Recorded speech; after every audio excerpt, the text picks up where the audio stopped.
Student, welcome to Amrit senior secondary school. Dear student, पिछली दो videos में हमने यह पढ़ा था कि किस प्रकार जो पंचायत है वो बूढ़ी खाला के पक्ष में निर्णय देती है और एक दोस्त पंच के आसन पर आसीन होकर किस प्रकार न्यायप्रियता की बात करता है। तो इसके आगे हम आज पढ़ेंगे। यह फैसला सुनते ही जुम्मन सन्नाटे में आ गए, मगर रामधन मिश्र और अन्य पंचायत अलगू चौधरी की इस प्राणता की प्रशंसा जी खोलकर कर रहे थे। वे कहते थे, इसका नाम है पंचायत, दूध का दूध और पानी का पानी कर दिया। दोस्ती दोस्ती की जगह है, किंतु धर्म का पालन करना मुख्य है। ऐसे ही सत्यवादियों के बल पर पृथ्वी ठहरी है, नहीं तो वह कब की रसातल में चली जाती। बच्चों, जब अलगू चौधरी ने जुम्मन के विपक्ष में बल्कि जुम्मन के पक्ष में फैसला ना सुनाकर बूढ़ी खाला के पक्ष में फैसला सुनाया तो लोगों ने सभी ने उसकी बड़ी तारीफ करी। रामधन जो मिश्र थे वो अलगू चौधरी के परम मित्र, वो भी अलगू चौधरी के मित्र थे। उन्होंने भी कहा कि हाँ, जी होती है पंचायत। मित्रता को उसने परे रखा और पहले जो है पंचायत का कर्तव्य निभाया और दूध का दूध और पानी का पानी कर दिया। तो लोग आपस में कहते, यही तो सत्यवादिता पर हमारी पृथ्वी ठहरी है, नहीं तो कब की रसातल में मतलब कि धरती के नीचे या समुंदर में चली जाती। इस फैसले ने अलगू और जुम्मन की दोस्ती की जड़ हिला दी। अब वे साथ साथ बातें करते नहीं दिखाई देते थे। इतनी पुरानी मित्रता रूपी वृक्ष सत्य की एक झोंक भी न सह सका। सचमुच वह बालू की ही जमीन पर खड़ा था। उनमें अब शिष्टाचार का अधिक व्यवहार होने लगा। एक दूसरे की आवभक्ति ज्यादा करने लगे। वे मिलते जुलते थे, मगर उसी तरह जैसे तलवार से ढाल मिलती है। जुम्मन के चित्त में मित्र की कुटिलता आठों पहर खटका करती थी। उसे हर घड़ी यही चिंता रहती थी कि किस तरह बदला लेने का अवसर मिले। अच्छे कामों की सिद्धि में बड़ी देर लगती है, परंतु बुरे कामों की सिद्धि में यह बात नहीं होती। जुम्मन को भी बदला लेने का अवसर जल्द ही मिल गया। बच्चों, जब अलगू ने जुम्मन के पक्ष में निर्णय नहीं दिया तो उनकी जो मित्रता रूपी बोलते बट वृक्ष था वो हिल गया। बल्कि उनके बीच में इतनी गाढ़ी मित्रता थी, लेकिन अब वो मित्रता नहीं रही। वो आपस में मिलते थे पर ऐसे फॉर्मेलिटी करते थे, जैसे वो पहले मिलते थे वैसे वो चीज़ नहीं रही।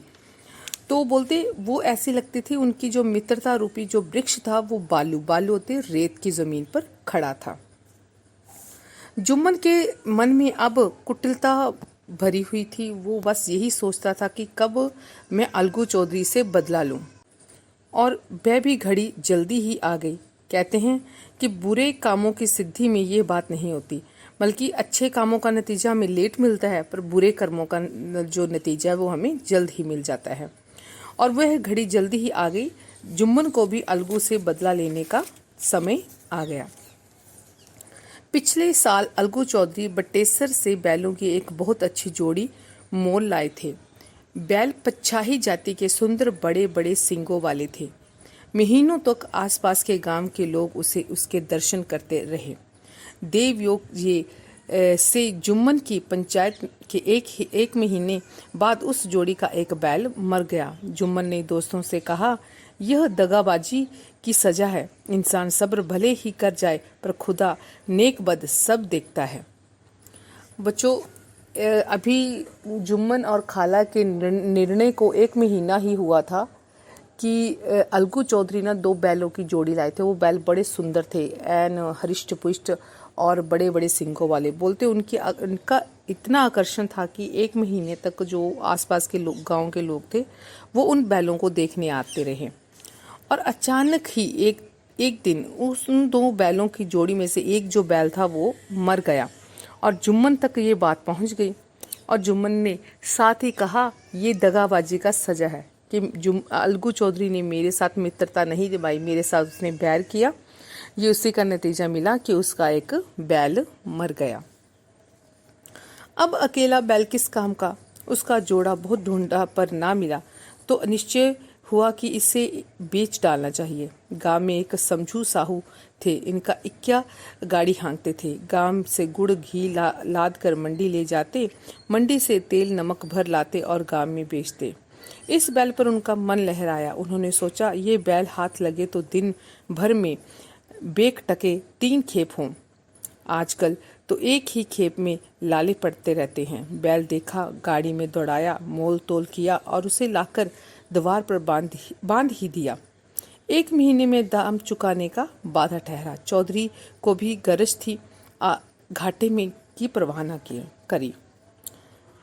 बच्चों, जब उस बैल का जोड़ीदार बैल पूरे गांव में नहीं मिला तो अलगू चौधरी ने सोचा कि इसे बेच ही डालूं।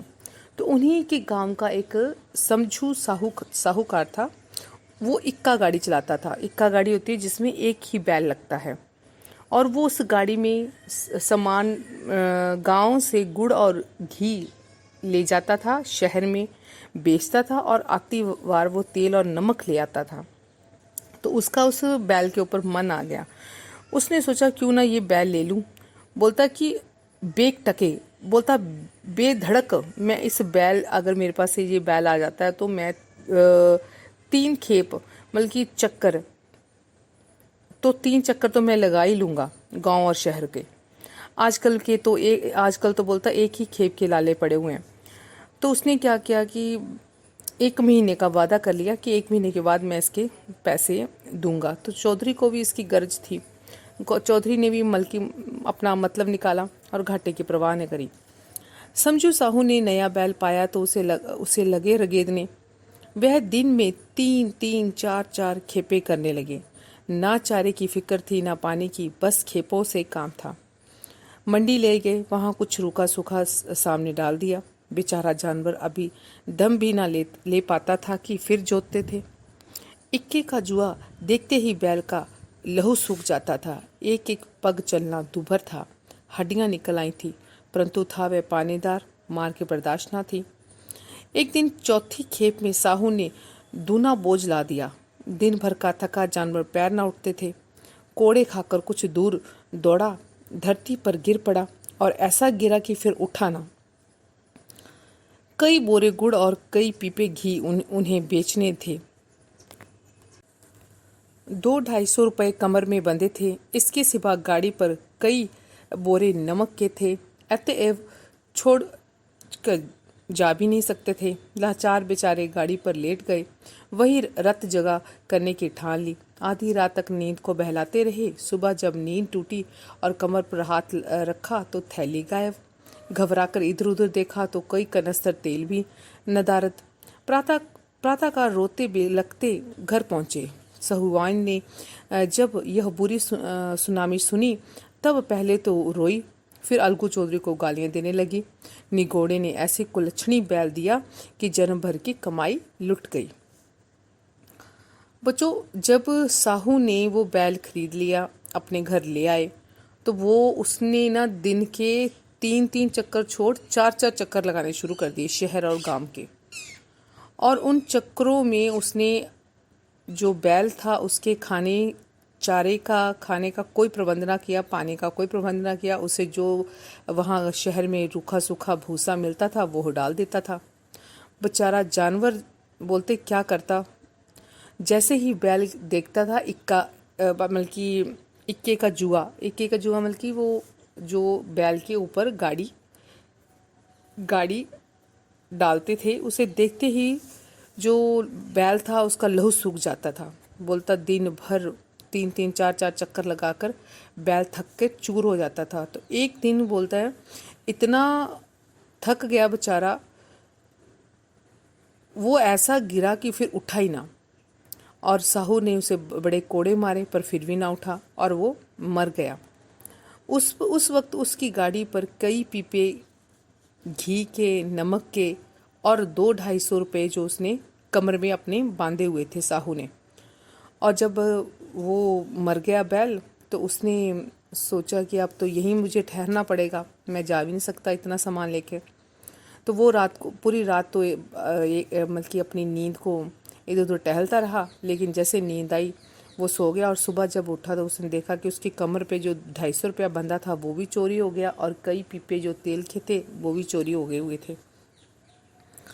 और ऐसे ऐसी जो बात थी वो उसकी पत्नी तक पहुंच गई, सहुआइन तक पहुंच गई। सुहाइन ने भी जब ये बात सुनी तो पहले रोई, फिर उसने अलगू चौधरी को गालियां देना शुरू कर दी कि निगोड़े ने ऐसी कुलच्छनी बैल दी कि जन्म भर की हमारी कमाई ही लुट गई। इस घटना को कई महीने बीत गए। अलगू जब अपने बैलों के दाम मांगते तब साहू और सहुआन दोनों झल्ला उठते। चौधरी के अशुभ चिंतकों की कमी ना थी। ऐसे अवसरों पर वे ही एकत्र होते आते और साहू जी के बुर्राने के पुष्टि करते। 150 रुपये से इस तरह हाथ धो लेना अलगू चौधरी के लिए आसान ना था। एक बार वे भी गर्म पड़े। साहू जी बिगड़कर लाठी ढूंढने घर चले गए। अब सहुआइन ने मैदान संभाल लिया। प्रश्न उत्तर होते रहे तथा हाथापाई की नौबत आ पहुंची। सहुआइन ने घर में घुसकर किवाड़ बंद कर लिए। शोरगुल सुनकर गांव के भले मानस जमा हो गए। उन्होंने दोनों को समझाया, साहू जी को दिलासा देकर घर से निकाला। लोगों ने परामर्श दिया कि इस तरह से काम ना चलेगा, पंचायत कर लो, जो कुछ तय हो जाए उसे स्वीकार कर लो। साहू जी राजी हो गए। अलगू ने भी हामी भर दी। पंचायत की तैयारियां होने लगी। दोनों पक्षों ने अपने अपने दल बनाने शुरू कर दिए। इसके बाद तीसरे दिन उसी वृक्ष के नीचे पंचायत बैठी। पंचायत बैठ गई तो रामधन मिश्र ने कहा, अब देरी क्या, पंचों का चुनाव हो जाए। बोलो चौधरी, किसको अपना पंच चुनते हो।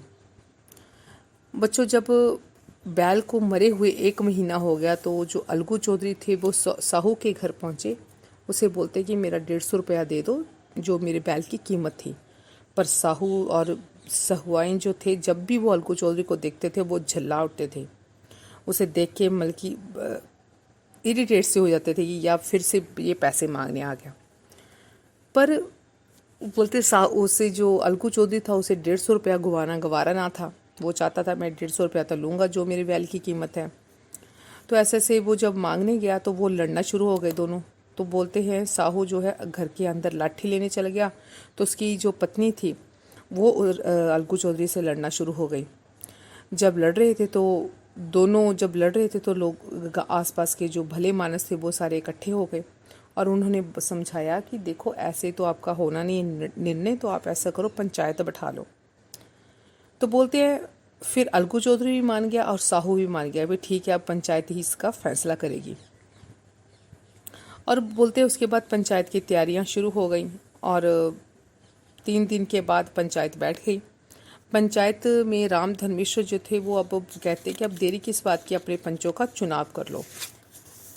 अलगू ने दीन भाव से कहा, समझू साहू ही चुन ले। समझू खड़े हुए और अकड़ कर बोले, मेरी ओर से जुम्मन शेख। जुम्मन का नाम सुनते ही अलगू चौधरी का कलेजा धक धक करने लगा, मानो किसी ने अचानक थप्पड़ मार दिया हो। रामधन अलगू के मित्र थे। इस बात को वह ताड़ गए, क्योंकि चौधरी तुम्हें, और उन्होंने कहा, क्यों चौधरी, तुम्हें कोई उज्र तो नहीं। चौधरी ने निराश होकर कहा, नहीं, मुझे क्या उज्र होगी। बोलते जब रामधन मिश्र थे, पंचायत शुरू हो गई तो उन्होंने कहा कि चलो अपने अपने पंच चुन लो। तो अलगू चौधरी ने बड़े आराम से कहा कि साहू को बोलो कि पहले तू अपना पंच चुन ले। तो साहू ने झट से कह दिया, अकड़ कर कहा है कि मेरा पंच तो जुम्मन शेख है। और जैसे ही अलगू ने जुम्मन का नाम सुना और उसका कलेजा धक धक करने लगा, घबराने लगा कि हाँ, पहले 1 महीना पहले मैंने उसके जो जुम्मन था उसके विपक्ष में निर्णय दिया था, अब मेरी बारी आ गई।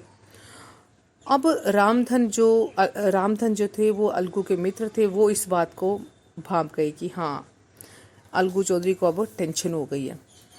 तो उन्होंने कहा, क्यों चौधरी, तुम्हें कोई उज्र तो नहीं, तुम्हें कोई आपत्ति तो नहीं है।